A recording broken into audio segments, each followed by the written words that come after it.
जय हिंद साथियों। Current affair 10 जनवरी तक के अंकों में आपके साथ। तो चलिए शुरू करते हैं। आपका सवाल नंबर 1 होगा, 83वां अखिल भारतीय पीठासीन अधिकारी विधानसभा अध्यक्ष सम्मेलन किस शहर में आयोजित किया जाएगा? आपका ऑप्शन है ए पटना, बी दिल्ली, सी जयपुर, डी फरीदाबाद। आपका सही जवाब होगा सी जयपुर। 83वां अखिल भारतीय पीठासीन अधिकारी विधानसभा अध्यक्ष सम्मेलन 11 जनवरी से जयपुर में शुरू हुआ है। उपराष्ट्रपति और राज्यसभा के सभापति जगदीप धनखड़ सम्मेलन का उद्घाटन करेंगे। लोकसभा अध्यक्ष ओम बिरला सम्मेलन की अध्यक्षता करेंगे। आपका सवाल नंबर 2 होगा, किस संगठन ने सॉवरेन ग्रीन बॉन्ड जारी करने के लिए एक सांकेतिक कैलेंडर की घोषणा की?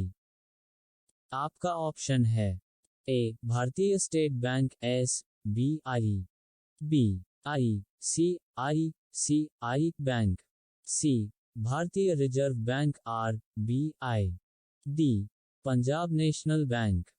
आपका सही उत्तर होगा Bharatiya reserve bank. Bharatiya reserve bank R B I ने सॉवरेन ग्रीन बॉन्ड जारी करने के लिए एक सांकेतिक कैलेंडर की घोषणा की है। आपका अगला सवाल नंबर 3 है, किस देश ने 1 महीने से भी कम समय में दूसरी बार ताइवान के आसपास युद्धाभ्यास किया? ए क्यूबा, बी साइप्रस, सी चीन, डी जापान।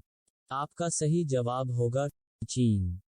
चीन ने 1 महीने से भी कम समय में दूसरी बार ताइवान के आसपास युद्धाभ्यास किया। आपका अगला सवाल नंबर 4 है, खेलो इंडिया राष्ट्रीय महिला खो खो लीग किस राज्य में शुरू हुई? आपका ऑप्शन होगा ए बिहार, बी हरियाणा, सी छत्तीसगढ़, डी पंजाब। इसका सही जवाब होगा डी पंजाब। दोस्तों, खेलो इंडिया राष्ट्रीय महिला खो खो लीग पंजाब में शुरू हुई है। आपका अगला सवाल नंबर होगा 5। केंद्रीय वित्त राज्य मंत्री के अनुसार नेपाल के साथ भारत का निर्यात कितना है? आपका ऑप्शन है A 14 million dollar, B 18 million dollar, C 10 million dollar, D 20 million dollar. आपका सही जवाब होगा सी 10 मिलियन डॉलर। केंद्रीय वित्त राज्य मंत्री के अनुसार नेपाल को भारत का निर्यात 10 मिलियन डॉलर से अधिक है। आपका अगला सवाल नंबर होगा 6। कौन सा देश यूक्रेन को गोला बारूद के 159 कंटेनर भेजने के लिए तैयार है? आपका ऑप्शन है ए भारत, बी पाकिस्तान, सी चीन, डी नेपाल। सही जवाब होगा बी पाकिस्तान। पाकिस्तान यूक्रेन को गोला बारूद के 159 कंटेनर भेजने के लिए तैयार है। आपका अगला सवाल नंबर 7 होगा, बाढ़ से बचाव और पुनर्निर्माण सहायता के लिए किस देश को संयुक्त राज्य अमेरिका से $100 मिलियन प्राप्त होंगे? आपका ऑप्शन है ए अफगानिस्तान, बी भूटान, सी नेपाल, डी पाकिस्तान। आपका सही उत्तर होगा डी पाकिस्तान। पाकिस्तान को बाढ़ से उबरने और पुनर्निर्माण सहायता के लिए अमेरिका से $100 मिलियन मिलेंगे। आपका अगला सवाल नंबर 8 होगा, जोशीमठ शहर को किस राज्य में आपदा संभावित क्षेत्र घोषित किया गया है? आपका ऑप्शन है ए उत्तराखंड, बी तमिलनाडु, सी छत्तीसगढ़, डी गुजरात। सही जवाब होगा ए उत्तराखंड। उत्तराखंड के जोशीमठ शहर को आपदा संभावित क्षेत्र घोषित किया गया है। आपका सवाल नंबर 9 होगा, 1982 के बाद पहली बार किस शहर में मुद्रास्फीति बढ़कर 4% हो गई है? आपका ऑप्शन है ए लंदन, बी टोक्यो, सी हंगरी, डी बुडापेस्ट। आपका सही आंसर होगा बी टोक्यो। 1982 के बाद पहली बार टोक्यो में मुद्रास्फीति बढ़कर 4% हो गई है। आपका अगला सवाल नंबर 10 होगा। किस राज्य या केंद्र शासित प्रदेश में BS3 पेट्रोल और BS4 डीजल चौपहिया वाहनों के चलने पर अस्थायी प्रतिबंध लगाया गया था? आपका ऑप्शन है A Delhi, B Maharashtra, C Gujarat, D Chandigarh. आपका सही आंसर होगा A दिल्ली। दिल्ली सरकार ने राष्ट्रीय राजधानी में BS3 पेट्रोल और BS4 डीजल चार पहिया वाहनों के चलने पर अस्थायी प्रतिबंध लगा दिया है। आपका अगला सवाल नंबर 11 होगा। किस शहर में सरकार ने BS3 पेट्रोल और BS4 डीजल चौपहिया वाहनों के चलने पर अस्थायी प्रतिबंध लगाया है? आपका ऑप्शन है A Pune, B Delhi, C Chennai, D सूरत। आपका सही जवाब होगा B दिल्ली। दिल्ली सरकार ने राष्ट्रीय राजधानी में BS3 पेट्रोल और BS4 डीजल चार पहिया वाहनों के चलने पर अस्थायी प्रतिबंध लगा दिया है।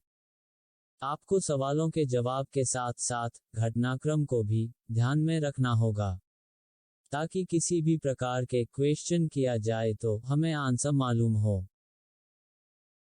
आपका अगला सवाल नंबर 12 होगा। Infrastructure leasing and financial services IL और FS से कैनरा बैंक के नेतृत्व वाले उधारदाताओं को उनकी बकाया राशि के हिस्से के रूप में कितना प्राप्त हुआ? आपका ऑप्शन है A 1899 crore, B 1300 crore, C 1200 crore, D 1350 crore. आपका सही आंसर होगा B 1300 करोड़।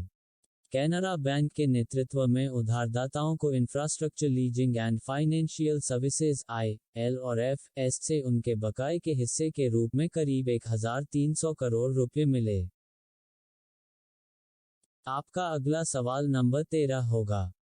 पदभार ग्रहण करने के बाद किस देश के राष्ट्रपति ने पहली बार अमेरिका मैक्सिको सीमा का दौरा किया? आपका ऑप्शन है A America, B Uganda, C Finland, D France. आपका सही आंसर होगा A अमेरिका। अमेरिकी राष्ट्रपति बाइडेन ने कार्यभार संभालने के बाद पहली बार अमेरिका मैक्सिको सीमा का दौरा किया। आपका अगला सवाल नंबर 14 होगा। बर्मिंघम में ब्रिटिश जूनियर ओपन टूर्नामेंट में गर्ल्स अंडर 15 स्क्वैश का खिताब किसने जीता? आपका ऑप्शन है A Anand Patel, B Neha Singh, C Anahat Singh, D Ravi Dubey. आपका सही आंसर होगा C अनाहत सिंह। अनाहत सिंह ने बर्मिंघम में ब्रिटिश जूनियर ओपन टूर्नामेंट में गर्ल्स अंडर 15 स्क्वैश का खिताब जीता। आपका अगला सवाल नंबर 15 होगा। G20 देशों के पहले शिक्षा समूह की बैठक किस शहर में होगी? आपका ऑप्शन है A Ajmer, B Bikaner, C Chennai, D Ahmedabad. आपका सही आंसर होगा C चेन्नई में। G20 देशों के पहले शिक्षा समूह की बैठक चेन्नई में होगी। आपका अगला सवाल नंबर 16 होगा। किस संगठन ने डिजिटल टेलीविजन रिसीवर के निर्माण के लिए नए देश विशिष्ट मानक प्रकाशित किए? आपका ऑप्शन इस प्रकार है A भारतीय मानक ब्यूरो BIS, B भारतीय चिकित्सा अनुसंधान परिषद ICMR, C अंतर्राष्ट्रीय मेला संघ IFA, D भारतीय मानक संस्थान ISI। आपका सही आंसर होगा A भारतीय मानक ब्यूरो BIS। भारतीय मानक ब्यूरो BIS ने डिजिटल टेलीविजन रिसीवर के निर्माण के लिए नए देश विशिष्ट मानकों को प्रकाशित किया। आपका अगला सवाल नंबर 17 है। किस राज्य में CMM के स्टालिन ने तमिल डायस्पोरा के लिए एक निवेश मंच स्टार्टअप TN के ग्लोबल तमिल एंजल्स मंच का शुभारंभ किया? आपके लिए ऑप्शन है A Kerala, B Tamil Nadu, C Uttarakhand, D Maharashtra. आपका सही आंसर होगा बी तमिलनाडु। तमिलनाडु के मुख्यमंत्री के स्टालिन ने तमिल डायस्पोरा के लिए एक निवेश मंच स्टार्टअप टीएन के ग्लोबल तमिल एंजल्स मंच का शुभारंभ किया। आपका अगला सवाल नंबर 18 है। आईसीआईसीआई प्रूडेंशियल लाइफ इंश्योरेंस द्वारा 360 डिग्री वित्तीय सुरक्षा अभियान के लिए किस क्रिकेटर पर हस्ताक्षर किए गए हैं? आपका ऑप्शन इस प्रकार है। ए विराट कोहली, बी एमएस धोनी, सी सूर्य कुमार यादव, डी गौतम गंभीर। आपका सही आंसर होगा सी सूर्य कुमार यादव। एक क्रिकेटर सूर्य कुमार यादव को 360 डिग्री वित्तीय सुरक्षा अभियान के लिए आईसीआईसीआई प्रूडेंशियल लाइफ इंश्योरेंस द्वारा हस्ताक्षरित किया। आपका अगला सवाल नंबर 19 होगा। एडिलेड इंटरनेशनल 2023 किसने जीता? आपका ऑप्शन होगा। ए नोवाक जोकोविच, बी सेरेना विलियम्स, सी रोजर फेडरर, डी सेबस्टियन कोडा। आपका सही जवाब होगा ए नोवाक जोकोविच। नोवाक जोकोविच ने अमेरिका के सेबेस्टियन कोडा को 6-7-8, 7-6-3, 6-4 से हराकर एडिलेड इंटरनेशनल 2023 का खिताब जीता। आपका अगला सवाल नंबर 20 होगा। कौन सा संगठन वैश्विक जोखिम रिपोर्ट 2023 प्रकाशित करता है? आपके लिए ऑप्शन होगा। ए अंतर्राष्ट्रीय मुद्रा कोष, बी विश्व बैंक, सी एशियाई विकास बैंक, डी विश्व आर्थिक मंच। और इसका सही जवाब होगा डी विश्व आर्थिक मंच। वैश्विक जोखिम रिपोर्ट 2023 विश्व आर्थिक मंच द्वारा प्रकाशित एक वार्षिक रिपोर्ट है। आपका अगला सवाल नंबर 21 होगा। किस भारतीय सार्वजनिक क्षेत्र के बैंक को श्रीलंका के 3 बैंकों के लिए विशेष रुपया वोस्ट्रो खाते रखने के लिए आरबीआई की मंजूरी मिली?